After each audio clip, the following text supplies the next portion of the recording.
Hello, everyone. How's everyone doing tonight? Welcome to the GreyMan Prepping Late Night Show. Let's start it off with saying hello to a few of you. It's good to see everyone. I've missed you, ladies and gentlemen. How you doing, Sandra? Good to see you. Missy May, Gary Cates, McBean. I got the t-shirt. I'll be wearing it tomorrow during the live stream. Kaylin, hello. Jessica, B. Walker, how you doing? Angela Picerno, how are you? Karen, Ramsey, Hawkeye is in the house. Alphonse, how you doing, Alphonse Jolly? Good to see you. Never Done Prepping. I see you. Loretta Houch. Casey Little Owl is in the house. How you doing? Linda Bob, hello. Mona Solis. Morte. Jan, what are you doing here? Aren't you one of my moderators? Look at that, JT too. You guys got jobs while I was gone, huh? Jessica, SJ Mullen, Viv B, Danielle, Harvey's in the house. How you doing, Harvey? Zister Gabriela in Hawaii. How are you? Good to see you. Mike Styles, Free at Last, Sunset, Kim's Cluckers. How are you? Texas Mama, how are you doing? Never Done Prepping. Mary Misfit. Let's see, who else do we have? Who did we miss? Okay. All right. Mona Solis. Whoa. We ain't got all day, Rudy. Come on, man. Wrap it up. What is going on over here, man? You interrupted me. Linda Bach was being very patient. She says, let's be patient. They may have technical problems. Well, it's good to see you all, ladies and gentlemen. Very nice to be back. And I'm going to go ahead and hand it over to Grey now, okay? How you doing, brother? I'm doing well. Yourself, man? How's it feel? Feeling good, man. I am good. I can't complain. I cannot complain. Life is good. Awesome. Folks, I want to thank you all for being here, taking the time out of your evening schedule to hang out with myself and Rudy the Alaska Prepper as a nice welcome to everyone. Welcome Rudy back. He's been back. A lot of you guys know that after we ended my, my Tuesday stream. Oh, I don't know if you can hear me, Grey, but I just lost you. You're like frozen. But let's let it go. I can hear you. I can hear you pretty loud and clear. You still look good on YouTube on all my screens. So okay, you're coming back. You're good. All right. You're good.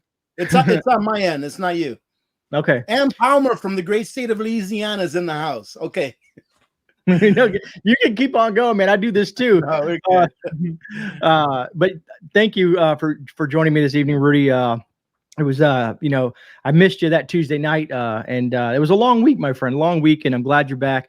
It was nice to see that you come back with that nice OG Rudy at the Payday preps and whatnot, and getting everybody acclimated. So I appreciate that.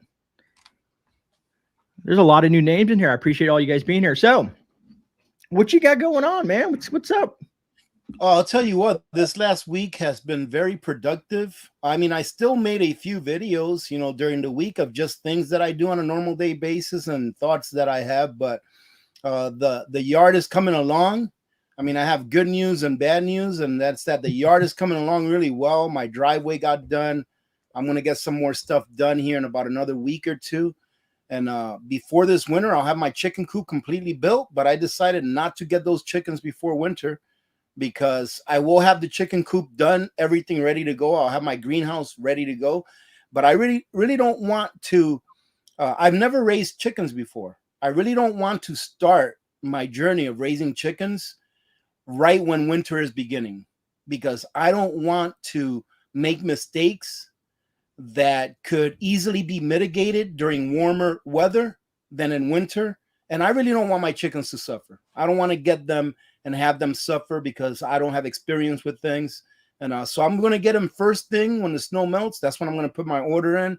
And instead of getting full-grown chickens, laying hens, I'm just going to go ahead and get small ones and raise them from chicks. So that's the plan. But like I said, can't complain. Everything's going really well. And I want to thank you, Grey, because you're one of, well, actually, once you and CFP put up a video on that Tuesday saying that I had been deplatformed for a week, that I haven't put in jail for a week. Man, what was I going to say? I lost my train of thought. Oh, no. Yes. And I appreciate you doing that as quickly as you did, because well, what had me worried is that my very last video before I found out that I was in jail was telling everyone that we had a big storm here, a big windstorm kind of like a land hurricane. We had like 75-mile-an-hour winds, and we had trees popping all over the place, like really big trees too. So I appreciate that you all put the word out there. That way people wouldn't think that something happened, that had to do with that storm that we had. I think we had a tree that was about 100 feet tall. I ended up losing a 100-foot tall spruce, and they just snapped it like a twig. So the good thing about where I live is that mainly we have birch, and birch they're very flexible. So during that windstorm, a lot of our birch trees, they were almost touching the ground from the top down. That's how flexible they are. Wow. But yeah, I'm happy to be back. I'm pretty excited to do my live stream tomorrow so that I can say hello to everyone after a week off. But yeah, it is what it is. You have to go with the blows. And as long as we continue to put the message out, that's what really matters the most. Because as I've stated before, and I probably said it 1,000 times, I truly believe that we will need to use our preps, not because we're rotating our foods, but because we're going to need to use them. And better to be prepped now than to wait to start prepping the day of whatever crisis or event they have planned for us. I know, I would agree 100%. And it's intriguing to when you run into a situation like yourself, and you probably run into it a lot more than most folks. It's been very quiet in Florida per se. Zombie Prepper, thank you for joining the Grey family. I appreciate that. Truly appreciate the support. In regards to being prepared and using your preps, like you went to this storm, and luckily you had your generator, you had fuel, you had things to get you through that that time. Where basically you had some issues, but you know what I mean? It was a lot more comfortable for you than the average person, Let me tell you what, I love my solar generators. Those things are so awesome. It's like, it's so nice to have, to have a few, because when we lost power, it was no big deal. I told my wife, all right, go ahead and get this one. We're going to go ahead and hook it up to the fridge. That one up to the freezer. Going to go ahead and go under the house, and I have a solar generator under the house next to my water pump. That way we can continue to use water, the toilet, and everything like that. And then we turned on a few lanterns that we had, and that was it, man. Life as usual. And then after about 12 days, after about 12 hours or so, I had used up about 50% of my solar generator capacity. I decided to go to the whole house. Went to the whole house, and like I said, again, very easy to switch over. I had everything I needed. And I ended up running that generator. I just put up a video about that, I think a couple hours ago, letting you know how it worked out and how much gas I needed to use and all that stuff. But I ran it for 2 days straight. 2 days straight without stopping. It ran like a beast. I love that generator. I would agree with you on the solar aspect. And that's what preparedness is for, ladies and gentlemen. That's what preparedness is about. Is so that when you do encounter a situation that you have no control over. Were you able to hear me, Grey, when I first started about saying that was what preparedness is all about? Yeah, I got you. Okay, it's on my side. I keep losing you every now and then, but I'm just going to keep talking. But as I was saying, that's what preparedness is about. When you encounter a situation, a crisis, whatever you want to call it, that you cannot control. For example, I can't control the weather. I can't control that we had 75-mile-an-hour winds. I can't control that a whole bunch of trees fell over on power lines. And obviously, I can't control that we lost power from the grid. But those things that I could control, having some backup power, having a backup generator to supplement my solar generators, should the power outage be long enough, those things we can control now. So do the things now that you can in order so that should you have some kind of a crisis, you don't have to panic. You don't have to panic. You don't have to worry. It's just a simple exercise of you doing whatever you have to do in order to put to use those backups that you have in case anything happens. Let me see. It says you're not glitching at all here in Florida. Okay, good. Stream looks good. And what I was going to say, I was going to give basically all I was going to add to that is I have a solar review. I think is dropping on Monday of a generator that I did a review on, and I don't show this in the video, but over the last few weeks I've been testing it, and my refrigerator plugged into the unit for 14 hours straight. Nice. Yeah, and it was smooth, and I was still after that 14 hours, I still had 45% left on that Jenny, so I was pretty impressed with Outstanding, it. man. So That a is good great. ratio on that. Yeah, I am. When our power went out, I used my Blue Eddy, my old school Blue Eddy. You know, the one that's blue. I used that one. It ran for 12 hours, and it still had 40% left, just like you said there. Nice. So it still works. I'm really, that was kind of a good exercise for me because that's the longest I've ever gone without power from the grid. Since I've been living here, it's the longest. And 2 days, like I say, it's like nothing really happened. I just had to make sure that my gas generator was fueled up, you know, every 8 to 10 hours or so. And it was life as normal, right? Now, that's not saying that if we ever lose power, like a SHTF type of losing power, you better believe I'm not going to be running the generator, right? There's other things that we're going to do, you know, as far as security and stuff like that. But, you know, I think that being prepared is more so for your everyday personal crises or local crises than it is for an SHTF, because crises happen every day to people from all over the country, things that you can't really control. For example, the power outage that we had here in Fairbanks, it wasn't all of Fairbanks. I mean, there was a lot of people without power, but that didn't affect any of you down in the lower 48, you know, but it affected us. It was a local, you know, mini crisis, I guess you can call it. So it was kind of a good exercise. Looking back now, I'm kind of glad that it did happen because it allowed me to tune in, you know, my preparedness game when it comes to power outages. Yeah. No, agreed 100%. Stealth mode, that video will drop Monday. And the reason it's dropping on Monday is because they're having a sale on it, $200 off, and they're going to give me a code. If you use my code, you get another $100 off. So it'll be $300 off, but look for that on Monday, and that'll be dropping then. So, and you know, I always like to get feedback from you folks in regards to that. But yeah, self-promotion, I guess. So, you know, something that popped up, and I noticed a lot of channels are talking about it right now. I don't know if you've been aware of it. I'm pretty sure. Have you heard of the term of the M? I think we're being labeled as MVE. Yeah, I actually shared a video this morning from a channel that I never heard of, and this person is actually the leader of a group that's a good group that, you know, like Grindstone Ministries, they do good Right.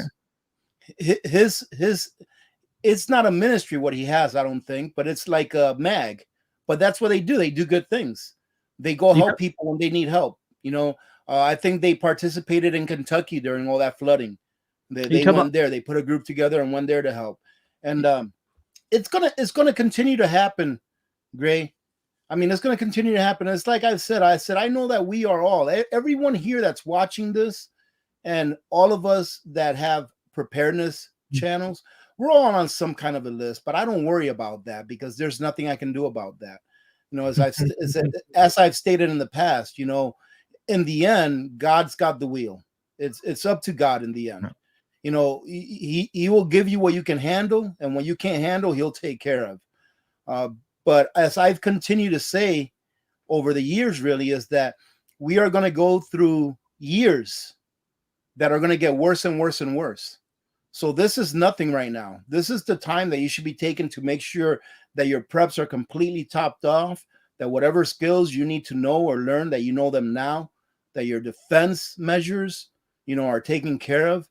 These are the good days right now. We'll be looking back to this year in 5, 6, 7, 8 years and saying, man, those were really good days, you know, and it's going to continually get worse. And the reason is we're having a culmination of cycles.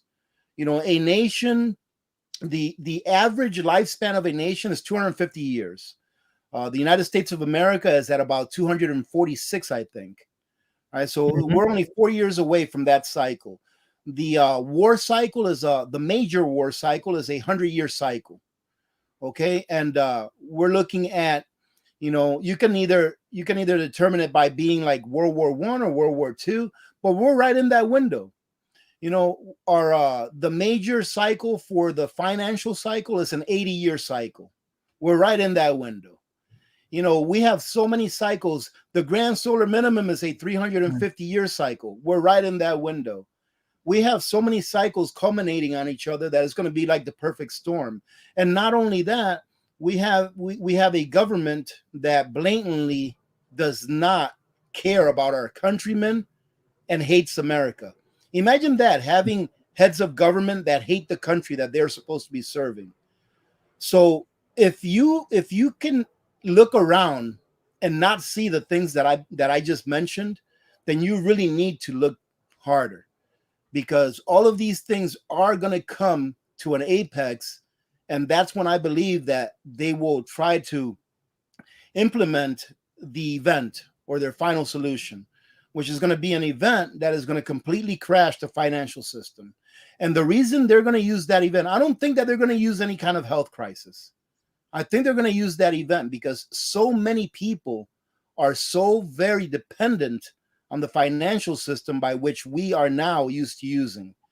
You know, people may say, yeah, the dollar is junk, this and that. And it's true. The dollar is trash. Cash is trash, as Ray Dalio says.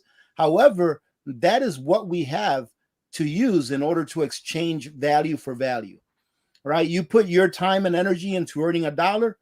That dollar holds your time and energy that you put into it to earn it. Then you trade it to someone else for something that you want and or need to make your life better. All right, that's what we have to trade. And as long as we, the people, are as divided as we have been for so long, we are going to lose to whatever it is that they're wanting to implement. They're going to implement it. It's going to be implemented, and we're going to have some troubles. However, eventually, the people, just like history tells us, eventually the people will have had enough and will realize that they cannot live like this. You know, and I mean by live like this, I mean by when it gets really bad. And the people will come together, realize that we have one common enemy, and then we will make change that is real change. And then after that, we'll build back better. Come on, man. Yeah, I'm laughing at Deacon. Deacon says, least talking Grey's ever done on a live stream. I said, and you know what's funny? You said that, Deacon. I said to my wife, I said, she's like, are you ready for the live stream? I said, yeah, Rudy's on. I said, I have it easy. I'm this is golden, man. I said, Rudy will take the helm and take care of it for me. I've got a lot more to unpack too, Grey. Remember, I haven't been on for a week. Exactly, and that's what I wanted to do by having you on, is to kind of help you get. But yeah, if there's anyone who just came into the live and you haven't been here before, first of all, welcome. But listen to what we're talking about. You know, you will need your preps eventually. So stop making excuses, especially if you have a family, and get prepped up. You're going to need it. And, you know, people get intimidated by watching prepper channels, I think, because they see all of the things that they're showing, all of the things that they've had, that they've accumulated. But what they don't understand is that most preppers on prepper channels, they've taken years to accumulate the things that they have. So instead of getting intimidated, just be encouraged that you can do it too, because we're no better than anyone else. We're just like anyone else out there who has a family that wants them to be safe, you know, and are taking proactive measures in order to ensure that we can afford our family that standard of living that they've been used to, even when things go south. No, I agree, brother. You know, I was watching this little tidbit, you know, and because of these, what is it called? What are they calling that bill? The inflation something bill that they're trying to pass over there. And yeah, I forgot. It's supposed to be a bill to fight inflation, but the bill is just putting more money into the economy. It's an oxymoron. All right, the name of that bill is an oxymoron. Is what it is. It's ridiculous. One of the things that I truly found funny is a lot of people will feel that they're doing a good job. Even the people that are, what's the word I'm looking for, have the wool over their eyes being pulled over by the government. You know, buy yourself an electric car, you're going to be doing good for the earth and all this stuff like that. And I learned a really good tidbit today that currently in the state that we're in right now, the batteries is the bulk of that car. You know what I mean? That's pretty much the price of the vehicle. It's a good chunk of it, right? does anybody, I don't know if anybody in the live stream, maybe is Rudy, is who gets most of the bulk of that money for that sale of that battery?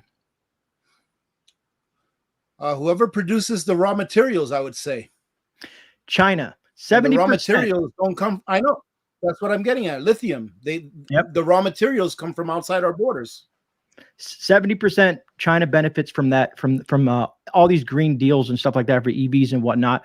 The US is only sitting around 8 or 9%. Yeah. It's insane. And they're always talking about how they, they don't want to support this person or that country and stuff like that. But indiscriminately or maybe purposeful, they do it. And it's just kind of ironic to see how that plays out. And that's what they're pushing for.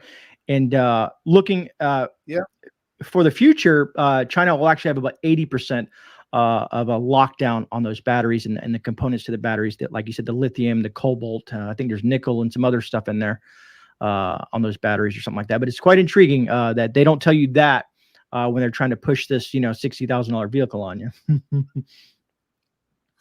Yeah, I mean, the thing is, man, people need to realize, and it's too late, even if they realize it's just too late.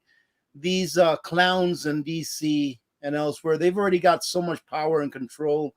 And unfortunately, we have a military and we have law enforcement that, not putting down the military or law enforcement, because I believe that the ignorance that exists within those two entities is not self-induced.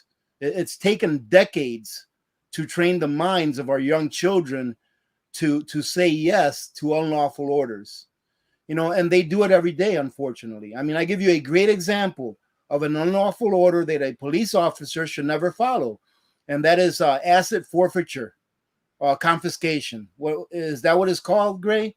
When they pull you over and let's say you have $1,000 in cash, they can just take it, and then you have to prove that you. Yeah, and then you have to prove that you're not guilty and that's your money. That is an unlawful order. It's 100% against the Fourth Amendment and the Fifth Amendment of the Constitution of the United States. But unfortunately, most Leos don't read the Constitution. They're not taught the Constitution, and they're just following orders. So that's why I say that it's gone too far. The criminals in Washington have done too good of a job, at changing policies and hooking the country, and also hooking public offices like schools, like hospitals, things like this, hooking them on welfare. The college over here, the college here in Fairbanks, they're hooked on welfare from the federal government. And they're afraid to do things that the federal government doesn't like so that they don't lose their grants.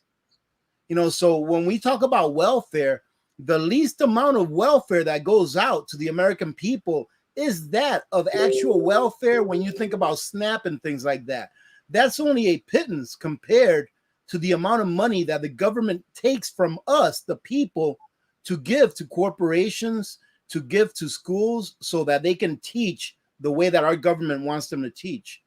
So it's taken decades for this to happen, where a police officer, or I would say most, don't even know or have ever even read the Constitution of the United States, and therefore they don't have the knowledge to say, hey, this is an unlawful order, I can't do this.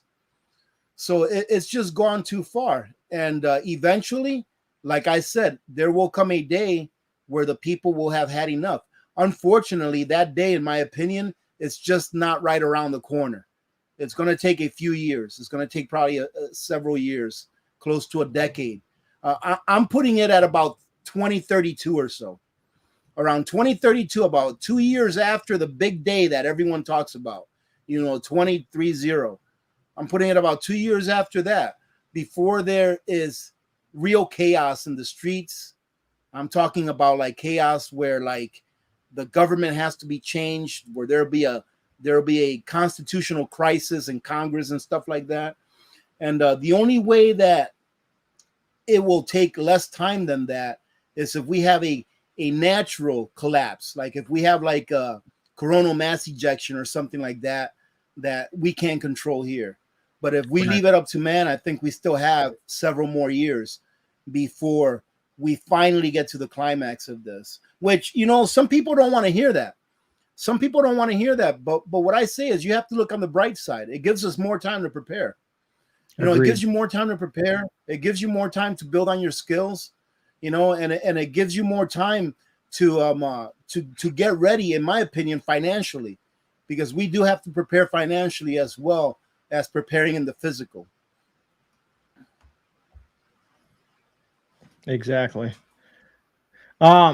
So, you know, I was thinking about this the other day because I was watching, I don't know if you've seen, NASA has been talking about the sun, and of course, Suspicious Observers. I think we both have watched that channel. Yeah, And yeah, they're I love talking that about, channel. yeah, they're very informative on that topic. And Yeah, they showed a graph today and how things are going. The sun is being more active than they expected it to be. And we still haven't reached that yeah. peak yet. So, and I think it's around 2025, 2027, somewhere around there where we start getting close to that peak. So it should be quite interesting. Yeah. Yeah, and the bad thing is that this time is not like any other time, Gray.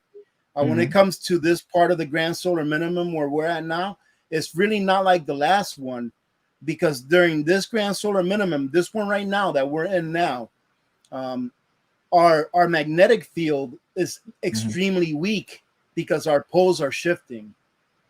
So being that our poles are shifting, our north and south pole, they're shifting at a faster rate than what they thought they would. Our magnetic field is only at about 10-20% of its strength. Hey, listen, Gray, before I lose you, just in case I do, it's raining like crazy outside and we're getting thunder.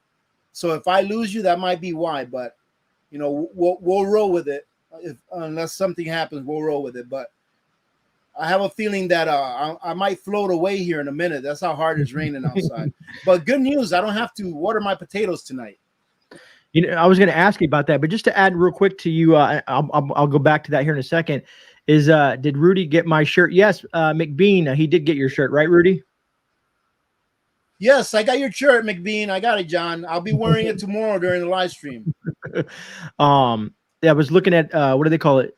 It's our universe, the expansion of the universe and the way it's moving, specifically our galaxy, and I saw that being shifted as well. So it's the Earth. The Earth is going to be, like you said, with the pole shift and some other aspects to it. Like you said, I'm trying to think of this technically, but basically, you're right. Our magnetic around us, our magnetic field is weakening so much that if it does hit, it'll be a lot more detrimental to the Earth versus something 20 years ago.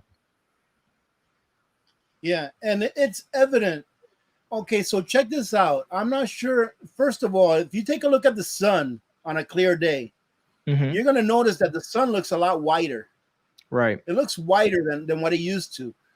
In the last year or two, it used to be more of a yellowish color, but now it looks whiter, and that's one of the effects of our magnetosphere being thinner or being weaker. And another thing that you'll notice is that when the sun is out, even though it's not really hot outside, it affects the heat of the metal of your vehicle a lot more. So, like, for example, today I was outside. I was driving around town doing some errands. And when I opened my window, the sun was right on my face, and it was just so super hot that I had to put my window back up so I can get that ultraviolet protection from the window that it has on the film on the window. So you'll notice that too, and you'll also notice that a lot more crops are going to get burnt by the sun as time goes on, also because the sun is just a lot hotter now than it was before, because a lot more of that ultraviolet ray is coming in. Now, I'm not an expert on this or anything, but it's just simple. Like I said, it's just a cycle. So if you study cycles, you'll know that it's happened before. Going back millions of years, it's happened before. It's been charted. It's going to happen again. It's happening right now. And unfortunately, being that this is a grand solar minimum, we're looking at 30 to 40 years for this grand solar minimum to be done. And I don't want to scare people when I say 20 to 30 years. What a grand solar minimum is, if you study charts, like if you take a look at a chart of the Dow Jones, you'll see that it either goes up or it goes down, right? A grand solar minimum is just a downward trend. It's a downward trend in the sun's radiancy, how much energy we get from the sun. It's just a downward trend. So we're still going to have our solar minimums and our solar maximums, but our next solar maximum is going to be lower than the last solar maximum. And our next solar minimum is going to be lower than the last solar minimum. So it's going to be a downward trend, and then we'll start picking it back up again.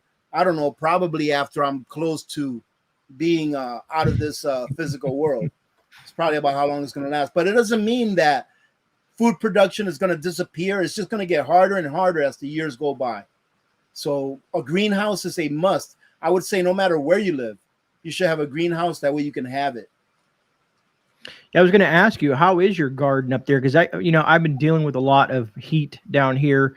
And usually Florida, we're used to heat. You know what I mean? It's always in the 90s and roughly close to the hundreds with nasty humidity. The plants usually will get through, but this year it's been a little bit more rough because within a couple of days, the plant will look fine. And then boom, it's burnt to a crisp, basically, even with consistent watering. So I've noticed that. And I just wonder if you up in Alaska, because aren't you in your position up there? Aren't you get more of the UV in that section because you get the aurora borealis and whatnot? Yeah. Lately, I've been thinking that we do, man, because like I said, the sun is so hot on your skin. You know, it's almost like I can't stand out there when it's sunny for so long. And here I live in Alaska. You would think but the thing is, it'd be like 60 degrees outside, but the sun is burning my skin. Wow. You know, so yeah, I don't know if that's why.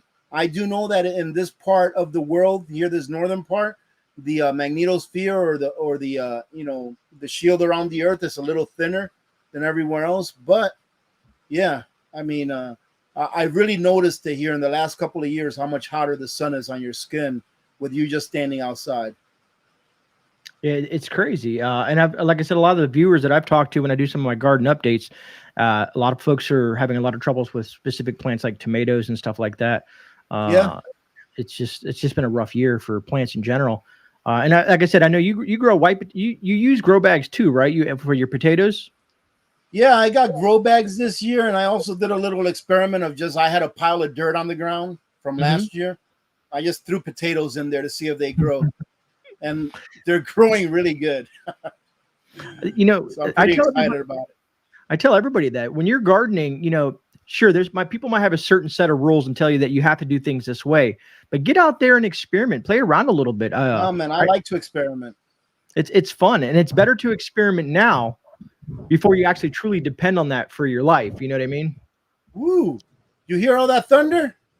I hear like a little bit of wind and some every once in a while. Is it that bad, huh? Man, it's thundering outside. Whoa. I love the sound of thunder too. Do you have one of your solar generators hooked to your whole system for a backup in case your power gets lost? Hey man, my name is Alaska Prepper.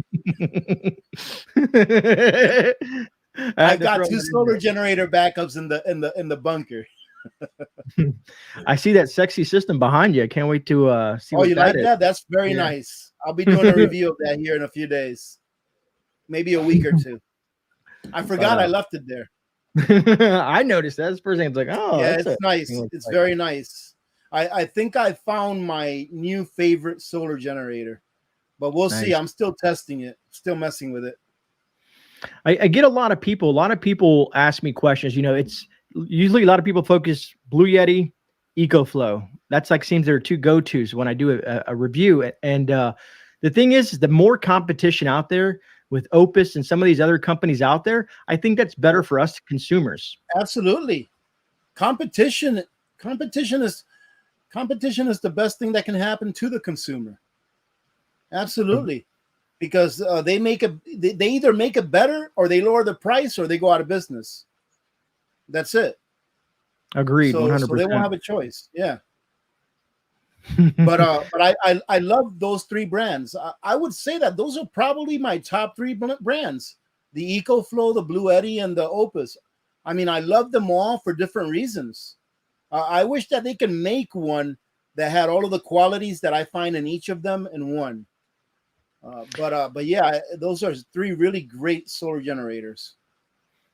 No, I agree. I've been I need to get my hands on an EcoFlow. I've heard lots of good things about their company and their products, and I figure eventually in due time I'll get my hands on one and get to experiment with it. Well, the only thing I don't like about the EcoFlow Delta, the one that I reviewed, is that it doesn't have a LiFePO. It's just got a lithium ion. And for something that has that, for something with the name EcoFlow, which when you hear EcoFlow, in my opinion, you're thinking quality, man. That's quality. And I'm thinking to myself, why in the world did they not pop in a LiFePO in here?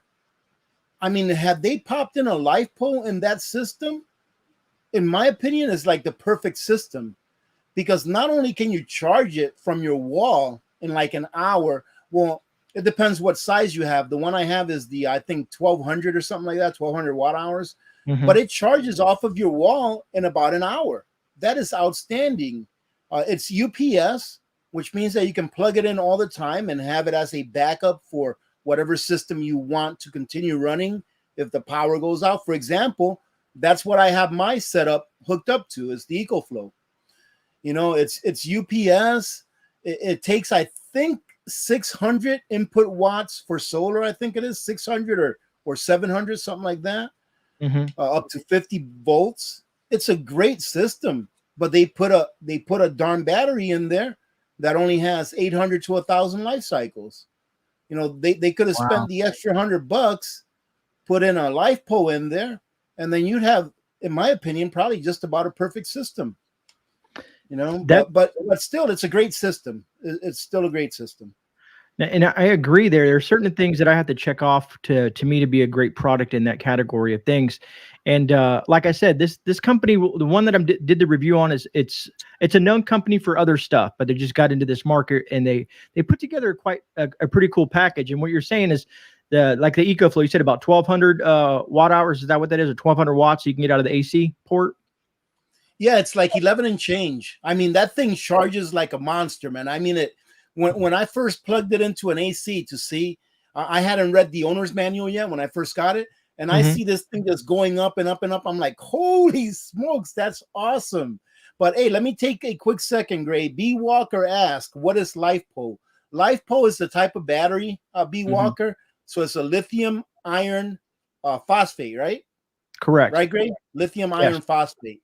So a LiFePO battery is better than just a lithium phosphate battery because it's a lot safer. You can literally puncture the battery and the unit will continue to work.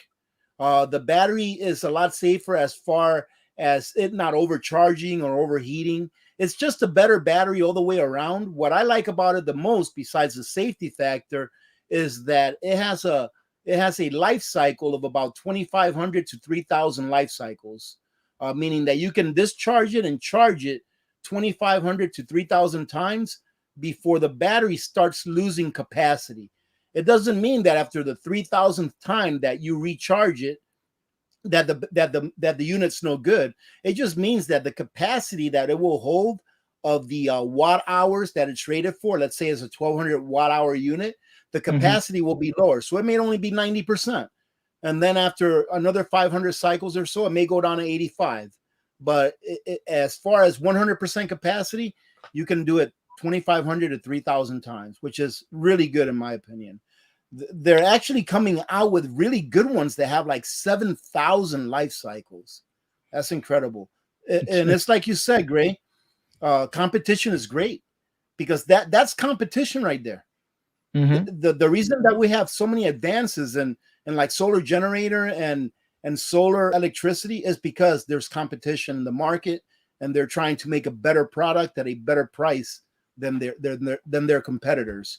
So we, the consumers, we do benefit from that.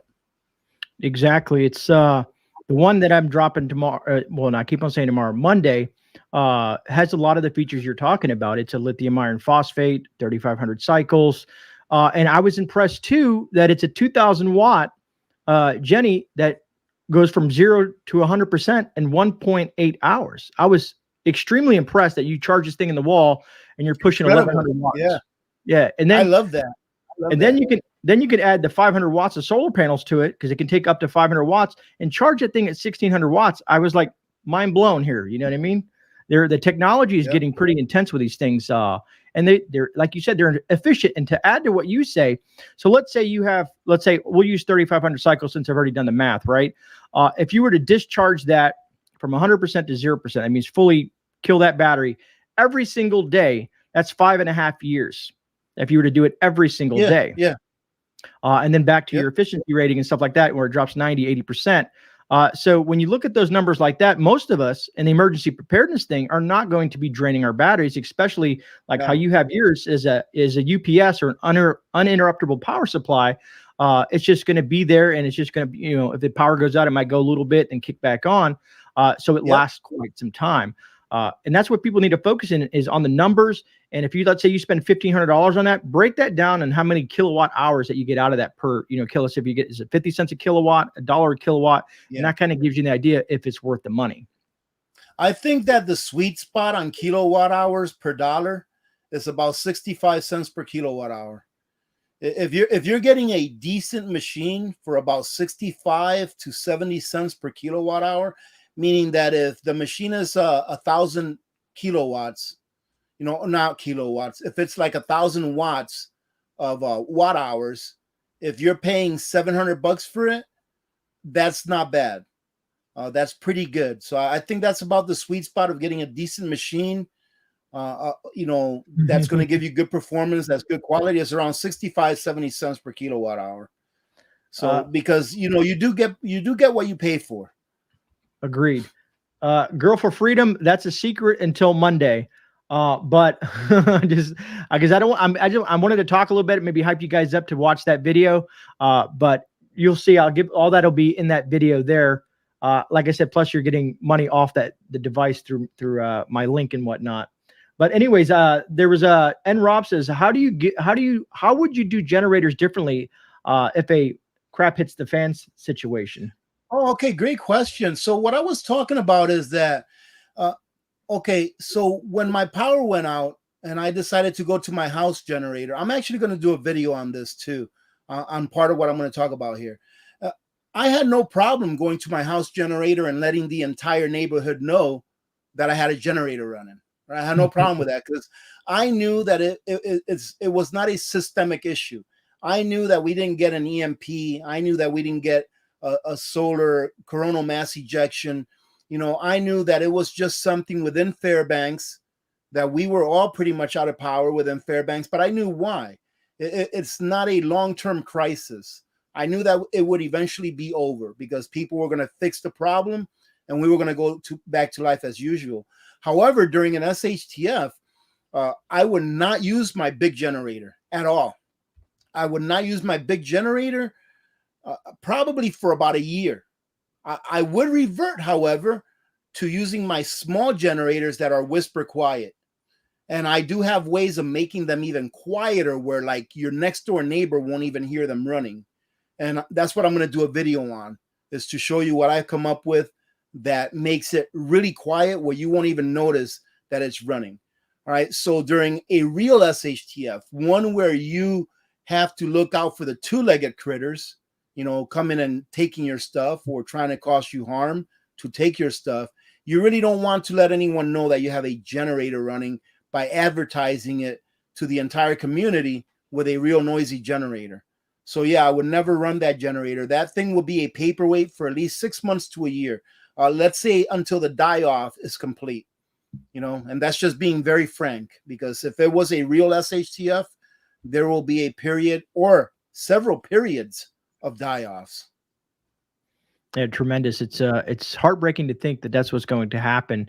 And to me, it's not if, I think it's just a when scenario, to be honest with you. Well, I mean, eventually, I don't think that we're going to have an SHTF per se, Mad Max, like because of what the government's doing and stuff like that. Now, we can have one because of a natural occurrence. There's so many things that can happen. The San Andreas Fault, the what's that one that goes down the middle of the country? I forget that other one. You talking about Yellowstone or? Well, Yellowstone. There's another fault or something that goes along the middle of the country or something like that. That Marfugo talks about it all. But anyways, my point is this: is that there's so many things that can happen that, yeah, absolutely, there is definitely a chance that we can have a Mad Max SHTF. There is a chance. However, you know, how do you prepare for that? You prepare for that the same way that you prepare for that power outage that I had. You have your backups to your backups. You have redundancies. You have your basic preps. And then if you've graduated to a level above basic preps, then you have those preps as well, right? You pretty much prepare for almost any situation with your basic preps. Everybody needs water. Everybody needs foods. Everybody needs Band-Aids. Depending on the situation, you may need extra security, extra self-defense, all that kind of stuff. But there could be an SHTF, a real one, anytime. We just don't know. I just don't think that it's going to be caused by man. You know what I mean? Like by policy. You know, I think it's just going to be a very slow grind. And it has been. You know, everything that we're going through that has been induced by government, it's been a slow grind for the last 50, 60 years. It's been a very slow moving train. And that's how, am I allowed to say the word Marxist in your videos, Grey? I say it all the time. So okay, but that's in the Marxist playbook, right? In the Marxist playbook, patience is a virtue because they don't care if it takes 50 years, right? They don't care if it takes 50 years. So it's a very slow grind, a very slow boil. And then by the time that the water's boiling, for most people, it's too late. So as far as man-made stuff, we still have time. We need to prepare. It's going to happen eventually. I don't think it's going to be a full-blown Mad Max. Will crime go up? Yes, absolutely. Look at it now. It's going up. You know, will poverty go up? Absolutely. That's part of their plan. You know, will people turn weird? Just look around. All right, just look around. You know, and I mean weird in different ways, you know, not to get too specific because I'm not really one to judge, but you know, there are things out there that you would say, man, that's just really weird. I don't understand where this person's coming from. Right. But yes, we can definitely have a full-blown SHTF. That's not out of the question. I just think that, well, there is a man-made SHTF that we can have, and that's nuclear war. You know, if that happens, that's going to be definitely an SHTF. And in my opinion, in a lot of places of the country, it will be a Mad Max. You know, get out of the city if you can. 100%. Boston rocks. From my perspective, having steel plates, pews, and freedom seats will stop someone from getting my portable generator stolen. And the other one was EMP, a similar event that cooks most generators, especially solar. Correct. I'll let Rudy talk about it, but I would also tell you the conversation that I had. A lot of you folks who've been following me for quite some time know that I've interviewed Dr. Arthur Bradley, who's an EMP coronal mass ejection specialist. You probably have also seen him on the Canadian Preppers channel as well. But there's ways to protect your equipment in a CME or EMP. Now, is it foolproof? Possibly not. This is just some of it's theoretical and, you know, scientific and gadgets and testing stuff, but it's a better than nothing kind of crapshoot. But exactly. But if you had the money to invest in stuff like that, I would suggest, you know, like that. Or as he suggested, you can kind of make a little Faraday cage out of your old metal trash cans if you use the proper way to do it. Now he shows you on his channel as well. So it's not like if it happens, we're doomed. Kind of say if you're ready for something like that and you prepare for something like that, that could be possibly benefit you in regards to your solar generators and other things like it. Yeah, I mean, you know, I do the basic things that I need to do because there's just too much. You can't do everything. I've got a Faraday cage that I'm going to be working on. I might not get to it till next year because why? I have to live. There's things that I have to do that's just part of everyday life that are priority over that, right? So if I get to it, I get to it. If there's an EMP or a CME before I get to it and get it done, then who do I have to blame? No one but myself, right? However, if I were to be saying what I would prioritize as far as protecting for a CME or an EMP, I would make sure that I have a small gasoline generator and a solar generator or multiple of each in a protected, Faraday cage, right? Because a big generator, in all honesty, I love the the house generator that I have, I love that thing. That thing is a beast. That thing can power 2 houses. It can power my house. It can literally power my house and power my neighbor's house if he had an electrical cord long enough. And I did that on purpose because when I bought that generator, I bought it that big on purpose. Well, it was a great deal, number one. All right. But I got it as big as I could on purpose because I was thinking about my neighbors. And what I was thinking about is more than likely, are we going to have an SHTF where I need this generator? More than likely, not for a while. And if we do have an SHTF, it'll be 6 months to a year before I even dare to use it. Right. So I'm thinking, well, what about for power outages when we lose power for a day or something like that? What if my neighbor's generator goes out? All we have to do is get a 100-foot cord, well, several 100-foot cords, and hook it up, and he can have light, for however long. Right off my generator, he can give me a gallon of gas, whatever, right? But I was thinking about that as well when I got that, because, even though it may not be a SHTF type of a crisis, you know what? You want to make sure that you and your neighbors are in good terms. You want to make sure that you're nice to your neighbors. You want to make sure you help them. And of course, reciprocity, is it? Reciprocity? I'm going to try to use them. Yeah. Reciprocate. Pretty much what I'm trying to say is, make sure that you do it for each other. Don't be a fool and just give and give and give. Expect something in return. But you and your neighbor should have a give and take relationship.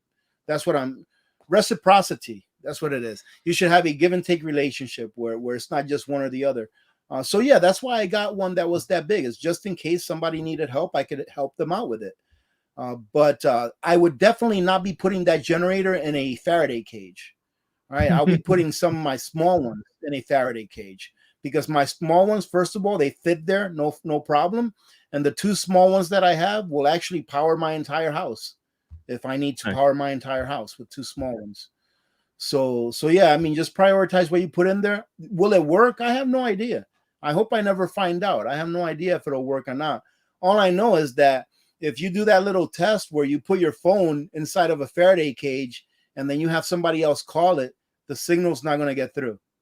So if that, if that proves anything, then I guess it works, but I'm not into that. I don't really know anything about that as far as, how effective it would be because never really tested it and never really been through anything like that. Kim, I'm not sure. I would probably, you can probably even email Dr. Bradley. He's pretty cool. He does have a YouTube channel. I don't know about a deep freezer. He never mentioned that. Some people mentioned microwaves. He said he said it offers a little protection. A lot of people think they can put stuff in microwaves.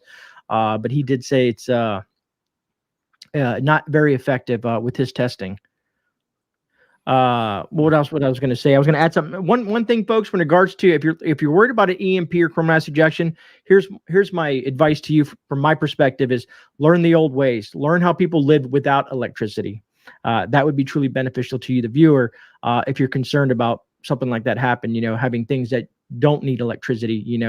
Things that are manual. Like your washing machines, your old school washboards, and that kind of gear like that. You can't depend on your normal electronics if something like that really goes sideways. You know what I mean? So learning the old ways and having that old stuff that your great grandparents had, maybe put away somewhere, might be beneficial to you. Yes, stealth mode, exactly. Fire books. Hey, Grey, let me tell LMB. LMB says, Rudy, use Rumble when you're in jail. I did. I put up a video or 2 up on Rumble, and I actually put my comeback video on Rumble. I didn't put it on YouTube. So if you all haven't seen my comeback video, go to Rumble. And I've been putting up videos there too. Now, the problem that I have with putting videos up in Rumble is because of where I live. I don't have the data capacity. I don't have the data that I need in order to be able to conduct my business in YouTube with my live streams, in my community, and also Rumble. But I try to upload to Rumble, not on a regular basis, but every once in a while in order to keep that channel active in case something does happen. What did I eat while in jail? Same thing I eat. I'm a prepper. The same thing I eat every day. Oh, man. Firefox books wrote 30 miles from me, got them when they were new.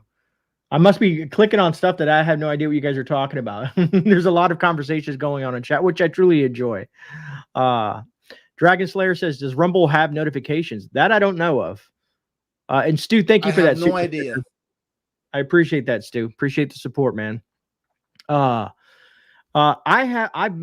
experimented with Rumble. Matter of fact, KC said, and maybe have you done this, Rudy, where if you connect your YouTube to Rumble, it takes your videos and puts them on Rumble?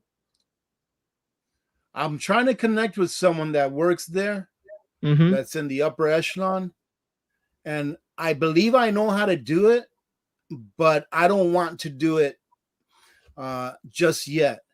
You know, I'm not sure if it's irreversible. That's the problem, you know. I'm not sure that if once I do it, it's irreversible.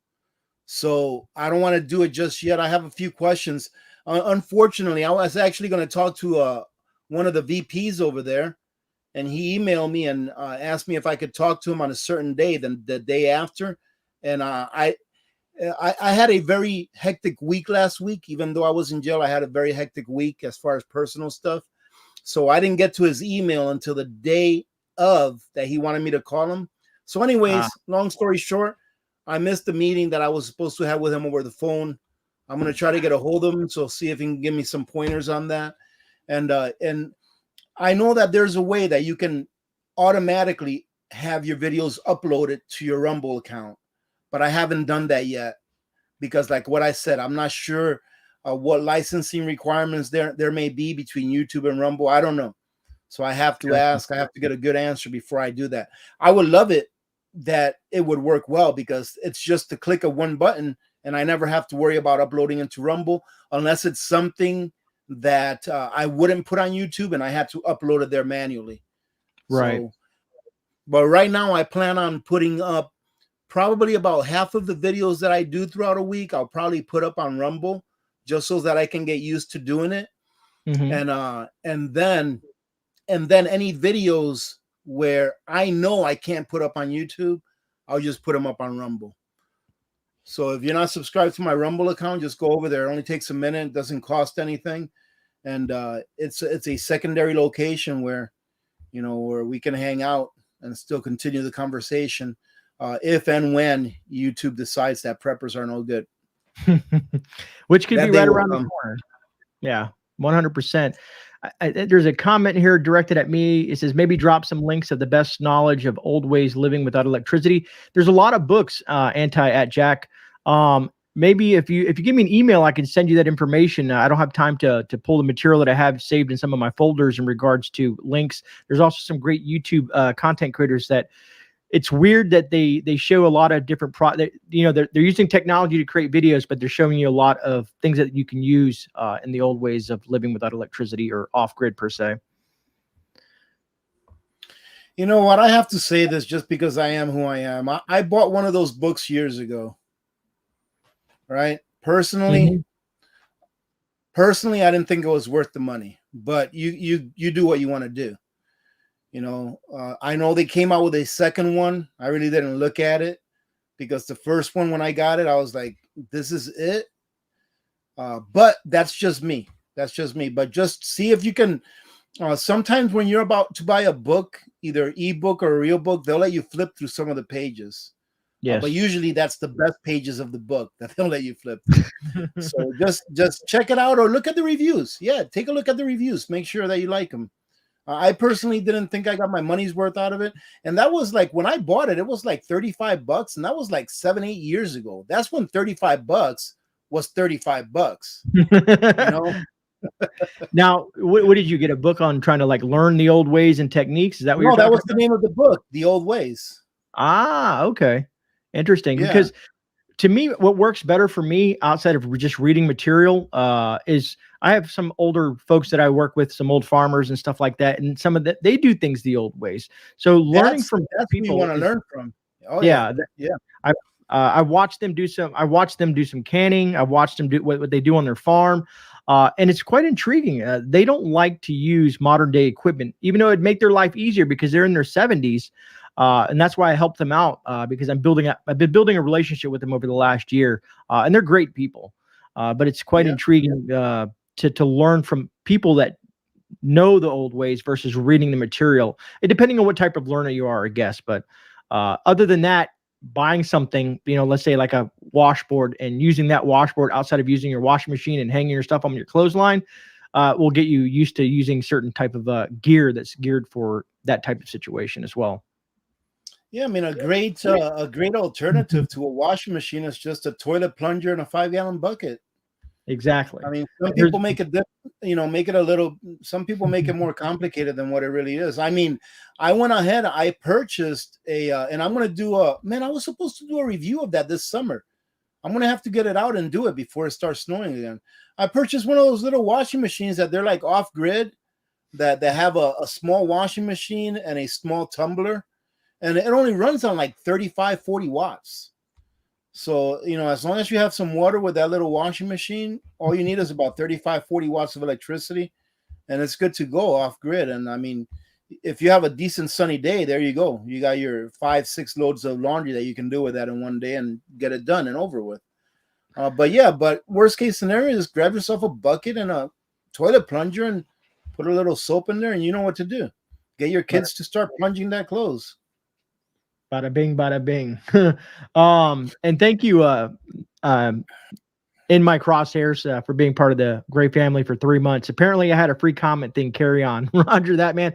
Yeah, you get one. I do it to Rudy all the time. It's like a free way to get yourself highlighted. I just realized that I think I've been on Rudy's for maybe over 18 months at this point now. So I'm like a superstar. All right. Yeah, you are. Do you have the silver coin? Is that what you have? Oh, I have several of those. No, I mean in the club, in my club, in the ladies and gentlemen's club. Good question. I think the highest one is the silver coin. I'm gonna have to check tomorrow on the live stream. I got my laptop now, so now I can interact as long as I'm not too busy at work. But usually, if it's dead and you're live, I'll at least put it up and then try to interact with folks. Van City, thank you for your support as well.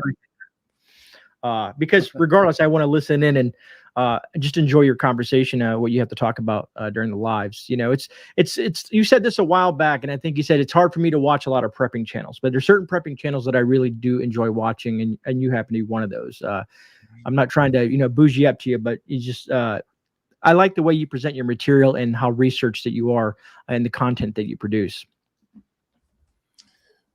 Well, I just well, you already know me, Grey. The stuff that you see me do is stuff that I do anyways.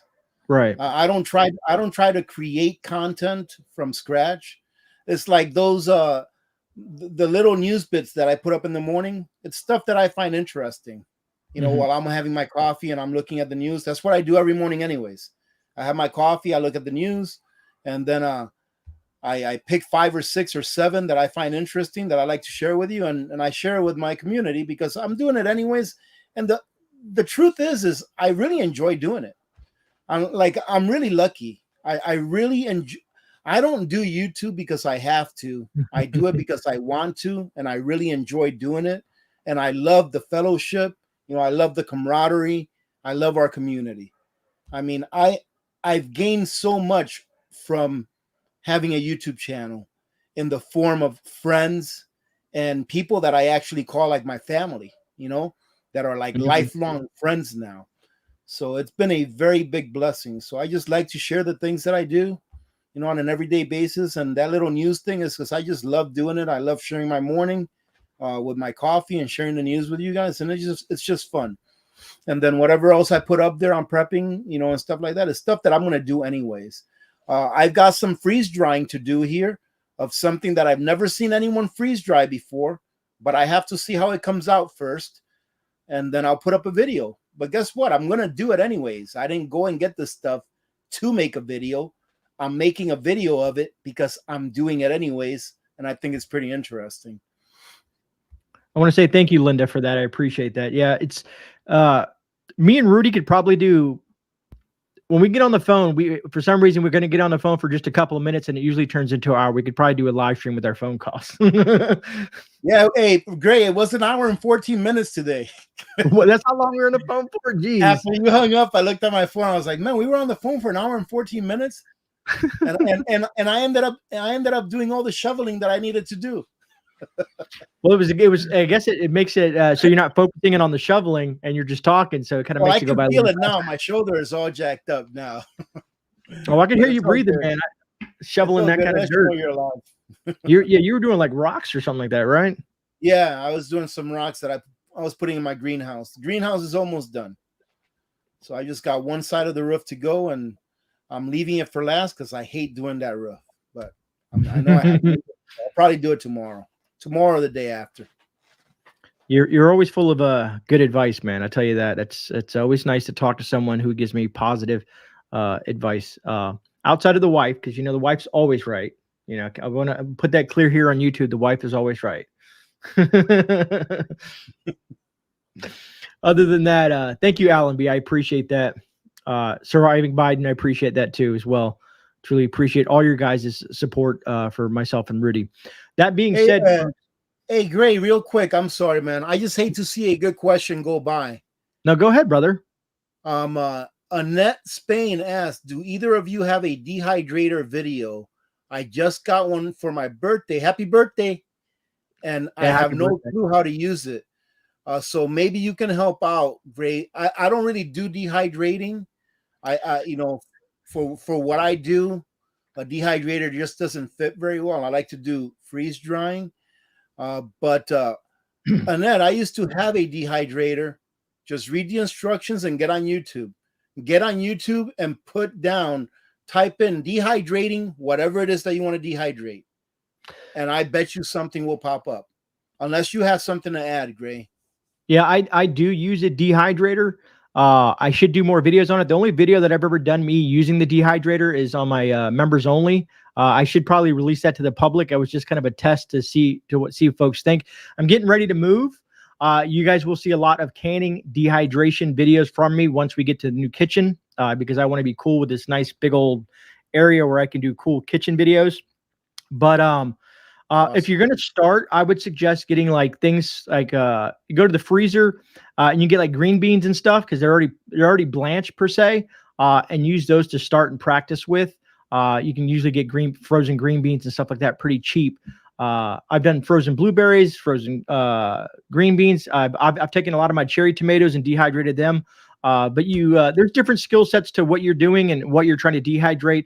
But you do want to learn your temperatures. Certain things work well better at certain temperatures. You don't want to put it way high and then really screw the whole situation up. Or is that? Yeah, I guess that's appropriate.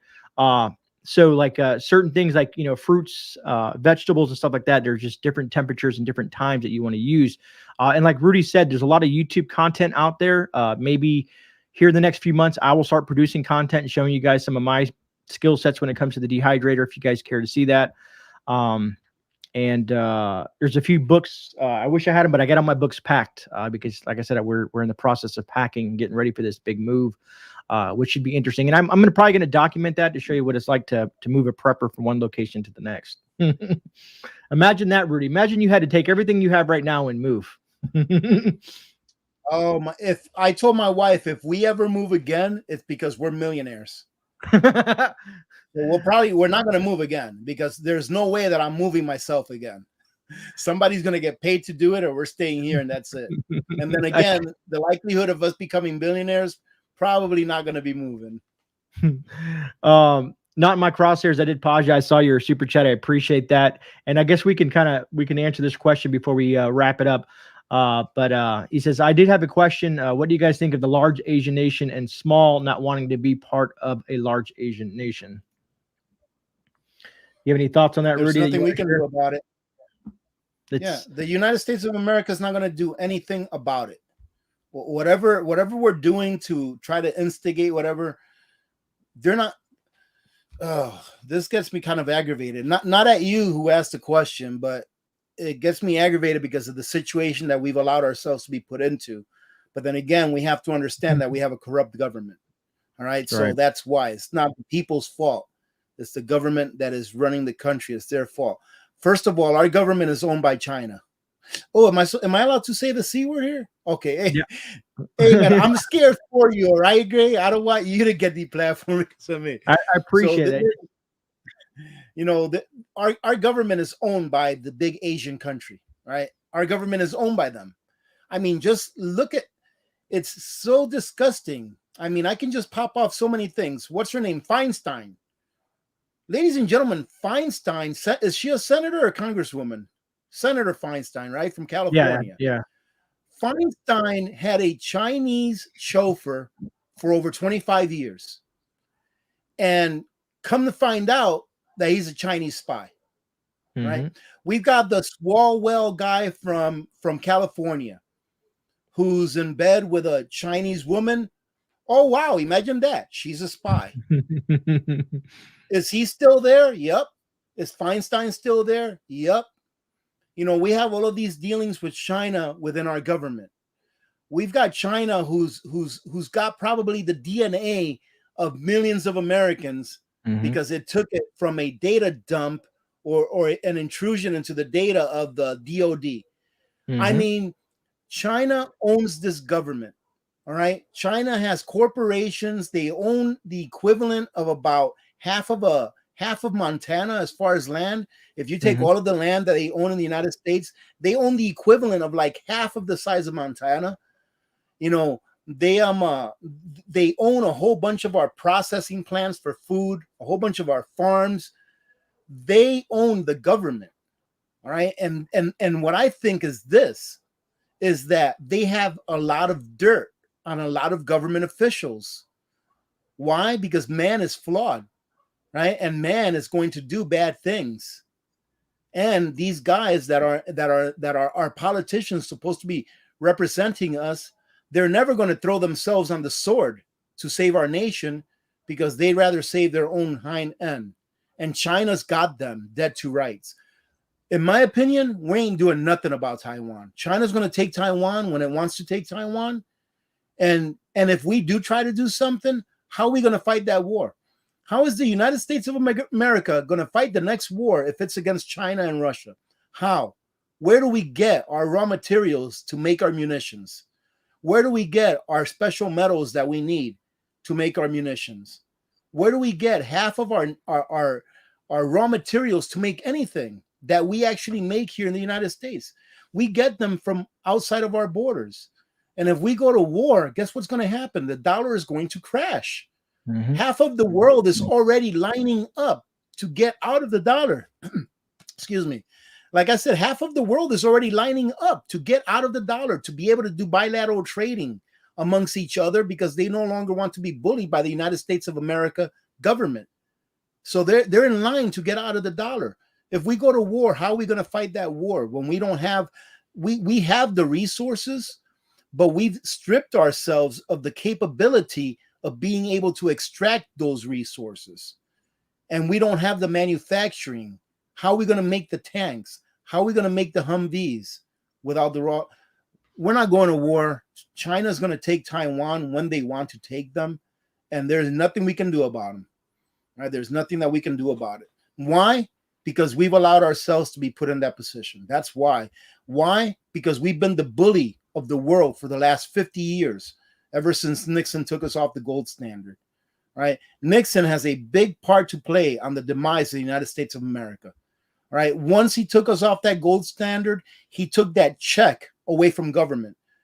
The gold standard was the check that we had on government. We could check them.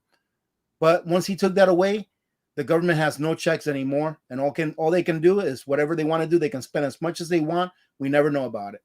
All right, ladies and gentlemen, it all comes down to money in the end. In the end, a government that can have the power of the world reserve currency and be able to print as much money as they want, they're going to use all the money that they want to print out of thin air, taxing you and me, the people, in order to do whatever they want to do, whether the people want them to do it or not. That's the situation we're in. China is going to take Taiwan when they want to take Taiwan. Do I want it to happen? No, I think Taiwan should be a free nation, just like every single other nation. But we can't do anything about it. That's what I think about that. Hey, Gray, next time that you want me to give you a 20-minute answer, just I was gonna add one other thing to that, and also answer Mama T prepping thing real quick, and then we're gonna wrap it up, folks. all right. But yes, I always tell people. I had a comment in the comment section. I discussed this on another live stream that someone said, just buy American, and I was like, I want that. I want people to go walk around their house, walk around your house, right, and see what's actually in your home that's actually not made in China, and you'll be blown away that pretty much almost 90% of the stuff in your home, if not all, is made from China. It's insane. From your hats to your clothing to electronics to so many different things. So we're extremely dependent, even on our medicines, because China holds the ingredients to those medicines. Penicillin. China makes 70% of our penicillin. But people that say that, Gray, like just buy American, I would love it. But listen, at heart, I'm a capitalist. All right. Now don't lose it out there. Don't get triggered, people. All right, because people mistaken capitalist with crony capitalist. All right. Capitalism is 100% different than crony capitalism. So I won't get into the definition of each, but look it up if you don't understand the difference. By heart, I'm a capitalist. And guess what?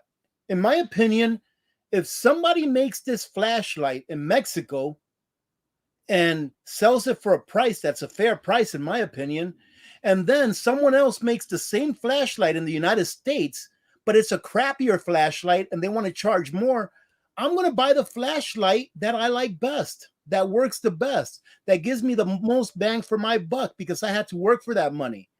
All right. So yes, buy American is great and all. And the reason I use a flashlight for an example is because I looked at an American company that made flashlights here in the United States, and their flashlights were about 3 or 4 times more expensive, and they were inferior.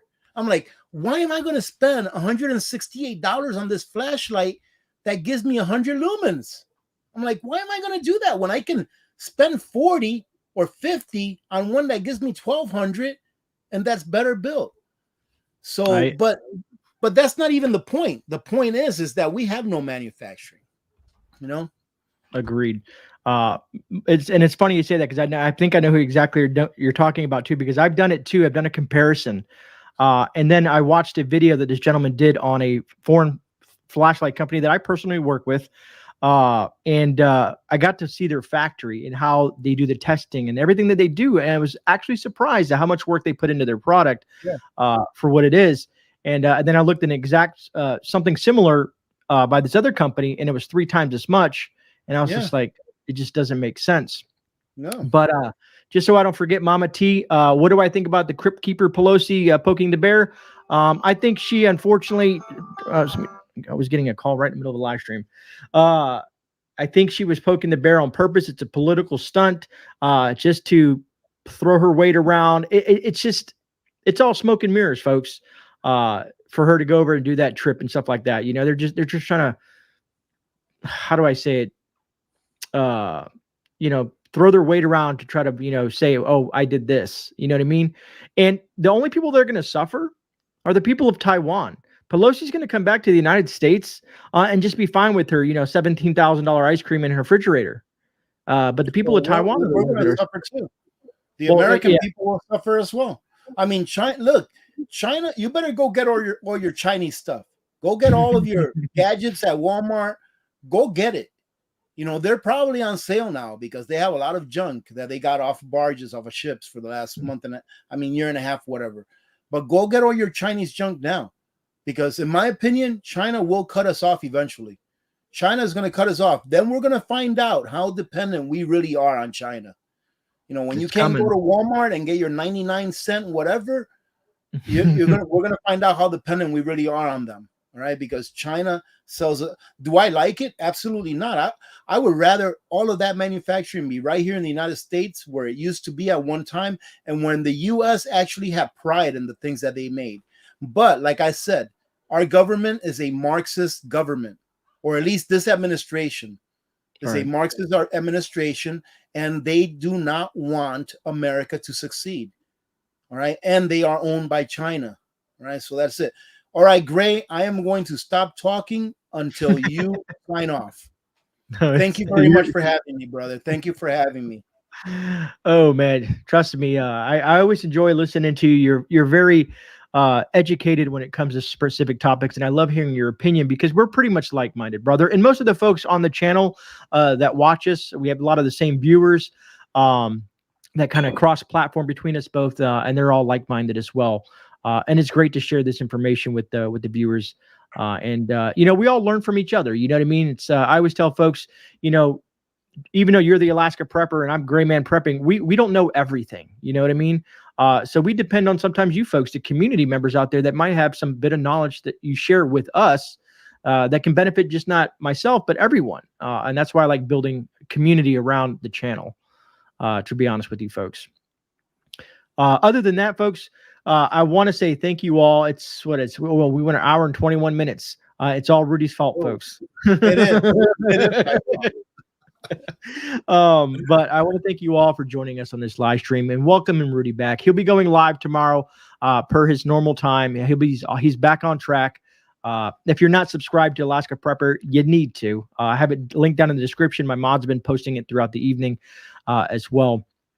You'll find that he has a very awesome channel. He does a lot for his community, even locally and abroad. So definitely check Alaska Prepper out.